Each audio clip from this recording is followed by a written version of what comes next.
Hello, this is the next video in a playlist that I'm calling Miscellaneous. And here we're going to estimate pi with random numbers. And this question or this video was spurred on by a lifeguard named Matt, which I like that name. And he asked me this question: how would I do it? Matt's a computer science major at one of the universities here in Missouri. So my solution was to create tuples from this infinite list of random numbers. And we're going to denote it by Wj, and it's these tuples. Of course, our random numbers are between 0 and 1. And we're going to let p equal the proportion of points that fall inside a unit circle. That means satisfies this equation. And then an estimate of pi is 4 times p. And so very specifically for a given n, our estimate of pi is 4 times, or we can think of it as 4 over n times the number of points that fall in that unit circle. If you divide this by n, then it's a proportion, times 4. I is an indicator function, which means if this condition's met, it's a 1.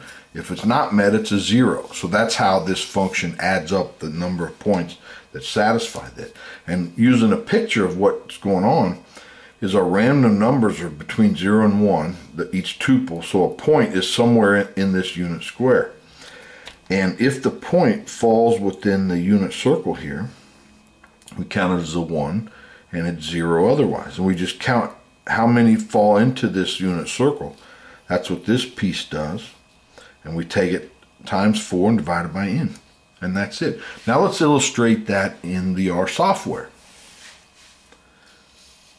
For the theory behind this, we let z equal another indicator function, 1 or 0, if the point falls within the unit circle and it's a 0 otherwise. Now note that the z's are independent, and that's for all j not equal to j prime. And that's because everything is independent here, so they have to be independent. Then by the law of the large numbers, as n goes to infinity, this average goes to the theoretical average.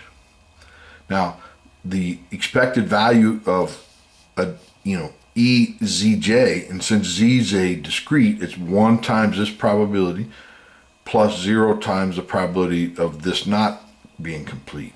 And so it's really just the probability of this happening, which we showed, or which we sort of did heuristically, that it's 1/4 pi r squared over 1, because it's the unit circle. Well, r is 1, and so we just get pi over 4. So thus, the limit, if we multiply this 4 to the other side, so 4 divided by n times the sum, in limit is equal to pi. And so pictorially what's going on, if a point falls within the unit circle, then our indicator function is 1, and it's 0 otherwise.